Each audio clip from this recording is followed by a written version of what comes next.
Model দিয়ে video বানানোর সুবিধা এবং অসুবিধাগুলো এই ভিডিওতে আলোচনা করব, তাই ভিডিওটি মন দিয়ে দেখবেন। আসসালামু আলাইকুম, সার্ফ থিঙ্কার থেকে আমি সাইফুর রহমান বলছি। আমরা অনেকেই মডেল দিয়ে ভিডিও বানাই এবং ভিডিও বানানোর জন্য আমরা যেটা করি যে আমরা কোনো একটা এজেন্সিতে যাই, গিয়ে বলি যে আমার প্রোডাক্ট হচ্ছে এটা এটা নিয়ে আমি কয়েকটা ভিডিও তৈরি করব, প্রতি ভিডিওর জন্য আপনি কত নেবেন এবং আমাকে কিছু মডেলের স্যাম্পল দেখান, আমি সেখান থেকে একটা চুজ করি। তখন এজেন্সিগুলো যেটা করে যে কয়েকটা মডেল আপনাকে দেখায়, আপনি সেখান থেকে র্যান্ডম একটা চুজ করেন যে ওনার কথা বা ওনার চেহারা ভালো লাগতেছে বা এই প্রোডাক্টের সাথে উনি যে ভালোভাবে উপস্থাপন করতে পারবে, ওনার ফেসটা যায়, ওনাকে সিলেক্ট করলাম, এবার ভিডিও বানাই।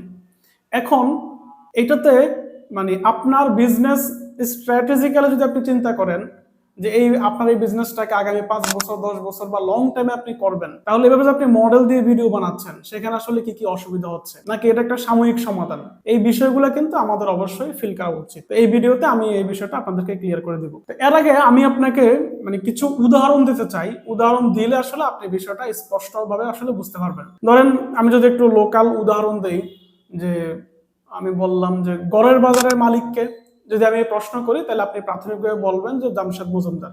ঠিক আছে, অর্থাৎ জামশেদ মজুমদারকে আপনি চেনেন এবং এই কারণে গড়ের বাজারকে চেনেন। আবার যদি আমি একটু অন্য প্রশ্ন করি যে প্রাণ কোম্পানি বা আরএফএল কোম্পানির মালিককে, তখন কিন্তু আপনি একটা কনফিউশনে পড়ে যাবেন। দেখবেন যে ওই প্রাণ কোম্পানি বা আরএফএল কোম্পানির মালিককে আপনি কিন্তু সেটা জানতেছেন না, বাট প্রাণ আরএফএল সেই কোম্পানিকে আপনি চেনেন, সেই ব্র্যান্ডকে আপনি চেনেন। আচ্ছা, এবার আমি একটু বিদেশি উদাহরণ দেই। ধরেন আমি যদি বলি যে টেসলা কোম্পানির মালিককে, তাহলে আপনি নিশ্চয়ই বলবেন ইলন মাস্ক। ঠিক আছে, বা অনেকে নামটা মুখস্থ বলতে পারবেন না, বাট আপনি জানেন যে এটার মালিককে। ঠিক আছে, হয়তো এই মুহূর্তে আপনার মনে নেই, এরকমটা হয়। আবার যদি বলি যে গুগলের মালিককে, তখন আপনি কিন্তু গুগলের মালিক আর খুঁজে পাবেন না, বলতে পারবেন না যে গুগলের মালিককে। এই যে আমি 4-5টা কোম্পানির নাম নিলাম, যে গড়ের বাজার, প্রাণ, আরএফএল, টেসলা, তারপর গুগল। এইখানে আপনি দুটা বিষয় খেয়াল করবেন। কোন কোন ক্ষেত্রে আমরা কোনো ব্যক্তিকে চিনতেছি, যেটাকে আমরা পার্সোনাল ব্র্যান্ডিং বলি। আবার কোন কোন ক্ষেত্রে আমরা ওই কোম্পানির মালিক বা ব্যক্তিটাকে চিনতেছি না, আমরা ওই কোম্পানিকে চিনতেছি। তার আপনি ভুল করে ইলন মাস্কের নাম জানে ফেলছেন, আবার কোনো কারণবশত গুগলের মালিককে সেটা জানতে পারেন নাই, বিষয়টা কিন্তু এরকম না। এটা আগে থেকে প্ল্যান করা হয়েছে এবং ইন্টেনশনালি এখানে পার্সোনাল ব্র্যান্ডিং করা হয়েছে। ঠিক আছে, ইলন মাস্ক তার পার্সোনাল ব্র্যান্ডিং করছে, ওই ব্র্যান্ডিং এর কারণে আপনি ওনাকে চেনেন, ওনার প্রতিষ্ঠানকে, ওনার কারণে ওনার প্রতিষ্ঠানকে চিনতেছেন। আবার ঠিক সেম ভাবে গুগল প্রতিষ্ঠানের মালিক যিনি, ওনারা চাইছে যে আমি আমার যে প্রতিষ্ঠানটা, আমার যে নাম বা আমার যে লোগোটা বা এই যে লোগোর যে কালারটা বা আমার যে প্রোডাক্টের অন্য যদি ফিজিক্যাল প্রোডাক্টের বলি, ফিজিক্যাল প্রোডাক্টের ক্ষেত্রে যেটা হয় যে প্রোডাক্টের যে শেপ, ঠিক আছে, সেগুলা, এইটাকে আমি ব্র্যান্ডিং করাইতেছি, তখন আসলে ওইভাবে প্ল্যান করেই কাজ করা হয়। এই দুইটা উদাহরণ দিয়ে আশা করি আপনারা বুঝতেছেন। এখন হয় পার্সোনাল ব্র্যান্ডিং, নয় যে আপনার প্রতিষ্ঠানের নামে ব্র্যান্ডিং আপনাকে করতে হবে, তাহলে আপনার এই বিজনেসটা আপনি ধরে নিতে পারেন যে আগামী 10 বছর 20 বছর বা যুগের পর যুগ সেটা আপনি চালাই নিতে পারবেন। যদি আপনি মনে করেন যে আপনার এই কমার্স বিজনেসটাকে আপনি একটা ব্র্যান্ড হিসেবে এস্টাবলিশ করবেন এবং এই বিজনেসটা আগামী 10 বছর 20 বছর 30 বছর সাস্টেন করবে, তাহলে ভাই আপনি যে মডেল দিয়ে ভিডিও তৈরি করতেছেন, এই মডেল দিয়ে ভিডিও তৈরি করে আসলে আপনি এটা কখনোই পারবেন না। ঠিক আছে, কেন পারবেন না?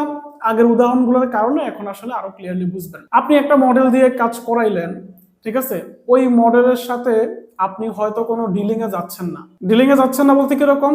তাকে হয়তো 5 বছর 10 বছরের জন্য বুকিং করতেছেন না, যে আগামী 5 বছরের জন্য তোমার সাথে আমি কন্ট্রাক্ট করলাম, সাইন করে নিলাম, আমি তোমাকে এত টাকা দিব এবং তুমি শুধু আমার এখানে কন্টেন্ট তৈরি করবা। এই ধরনের কোনো ডিলিং কিন্তু নাই। আপনি কোন একটা এজেন্সির মাধ্যমে ওনাকে হায়ার করছেন, উনি আপনি আপনার ফেজের জন্য আজকে কন্টেন্ট তৈরি করলো, আগামী দিন আরো একটা ফেজের জন্য বানাবে, বা একসাথে যে উনি অনেক কন্টেন্ট প্রডিউস করতেছে। তো একজন মডেল যখন একাধিক ফেজে কন্টেন্ট তৈরি করতেছে, এটা দিয়ে কিন্তু আপনি কোনো ব্র্যান্ডিং তৈরি করতে পারতেছেন না, পার্সোনাল ব্র্যান্ডিংও হচ্ছে না, আবার আপনার ফেজ বা আপনার যে লোগো বা কোম্পানি যেটাই বলেন সেখানেও কিন্তু ব্র্যান্ডিংটা আসলে তৈরি হচ্ছে না। কেন?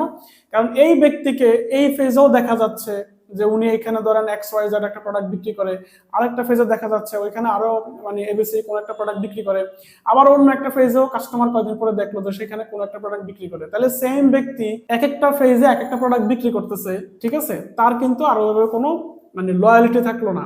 ঠিক আছে? তো এইখানে পার্সোনাল ব্র্যান্ডিংও হচ্ছে না, এখানে আসলে আপনার কোম্পানির নামও ব্র্যান্ডিং হচ্ছে না। ঠিক এই কারণেই আপনার এই মডেলটা সাস্টেইনেবল বিজনেস মডেল না, যার কারণে আপনি ধরে নিতে পারেন যে আগামী 10 বছর, 20 বছর, 30 বছর আপনার এই বিজনেসটা সাস্টেইন করবে না। এটা ওয়ান টাইম আপনি কিছু সেল জেনারেট করলেন, কিছু সেল পাইলেন, কিছু প্রফিট হলো, এতটুকুই।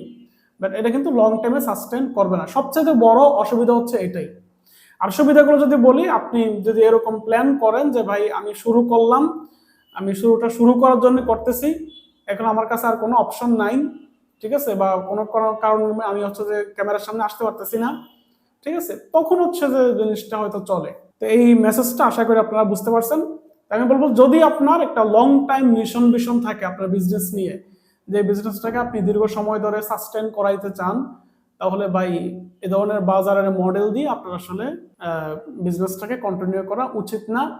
আপনি হয় প্রতিষ্ঠানে ব্র্যান্ডিং করেন, সেক্ষেত্রে আপনার মডেল যে কোনো একজন হতে পারে, তার সাথে আপনি ডিড সাইন করে নেন যে আগামী 5 বছরের জন্য তুমি আমার সাথে কন্টিনিউ করবা, অন্য কোথাও কাজ করতে পারবে না, এবং তাকেই আপনি ক্যামেরার সামনে আসলেন, তাকে দিয়ে আপনি কন্টেন্ট তৈরি করলেন। বাট সেক্ষেত্রে ওই ব্যক্তির উপরে ফোকাস না করে আপনি হচ্ছে যে আপনার যে ব্র্যান্ডটা, সেই ব্র্যান্ডটাকে হচ্ছে যে ফোকাস করলেন, আপনার যে লোগো বা আপনার প্রতিষ্ঠানের নাম সেভাবে মানে প্ল্যান করে আগে থেকে ফুটিয়ে তুললেন। তাহলে 5 বছর পরে গিয়ে যদি এই ব্যক্তি কন্টিনিউ না করে আপনার সাথে, আপনি সেই জায়গায় আরেকজনকে বসাবেন, তখনও দেখবেন যে আপনার বিজনেসটা কন্টিনিউ হচ্ছে। কেন হচ্ছে? কারণ এই 5 বছর ধরে এই ব্যক্তি শুধুমাত্র আপনার ব্র্যান্ড নিয়ে কথাবার্তা বলছে এবং শুধুমাত্র আপনার এখানে কন্টেন্ট তৈরি করছে। 5 বছর পরেও মানে নাই হয়ে গেল, আপনি তো প্ল্যান করছেন যে উনি তো আজীবন থাকবে না, তো আপনি তখন আপনার যে প্রতিষ্ঠানের লোগো বা আপনার যে নাম বা আপনার যে প্রোডাক্টের স্টাইল, সেগুলো কিন্তু আপনি মানুষের কাছে পরিচিতি করাই ফেলছেন। এবার ওনাকে রিপ্লেস করে আপনি আরেকজনকে আনলেও আসলে সমস্যাটা হবে না। বাট যখন এই প্ল্যানিংটা করা ছাড়া আপনি একজনকে বসাবেন, তখন আসলে এটা হবে না। এখন যেহেতু মানে ই কমার্স বিজনেসটা স্মল এন্ড মিডিয়াম এন্টারপ্রেনারের মাঝে পড়ে, সেক্ষেত্রে আমি যেটা আপনাকে রিকমেন্ড করবো সেটা হচ্ছে, ভাই আপনি ক্যামেরার সামনে নিচে দাঁড়ান, আপনার পার্সোনাল ব্র্যান্ডিং করেন, মানুষ আপনাকে চিনুক, ঠিক আছে। সেক্ষেত্রে আপনি তো ভাই এখানে খুব সহজে রিপ্লেস হবেন না, তখন মানে আপনার এই বিজনেসটা লং টাইমে সাস্টেন করবে। তো এটা হাইলি রিকমেন্ডেড যে আপনি নিজে ক্যামেরার সামনে দাঁড়ান। আর যদি আপনি নিজে নাই পারেন, একান্ত এরকম সিচুয়েশন তৈরি হয়, তাহলে এমন কাউকে নেন যিনি হচ্ছে যে আগামী 5 বছর 10 বছর ধরে আপনার এখানে কন্টেন্ট তৈরি করবে। সেক্ষেত্রে ওনাকে হয়তো আপনি মানে পার্টনার বানিয়ে নিতে পারেন, বা কোনোভাবে না কোনোভাবে ওনার সাথে ডিলিং এ আসতে পারেন। এই বিষয়গুলো আপনার আসলে করতে হবে। তো আশা করি ভিডিওটা আপনার জন্য হেল্পফুল হয়েছে। যদি হেল্পফুল হয়ে থাকে তাহলে একটা লাইক দিবেন, কোনো প্রশ্ন থাকলে কমেন্ট করবেন। আর যদি আমার চ্যানেলে নতুন হয়ে থাকেন, তাহলে এরকম হেল্পফুল ভিডিও পাওয়ার জন্য চ্যানেলটিকে অবশ্যই সাবস্ক্রাইব করে রাখবেন। ধন্যবাদ, দেখা হবে পরবর্তী ভিডিওতে। আসসালামু আলাইকুম।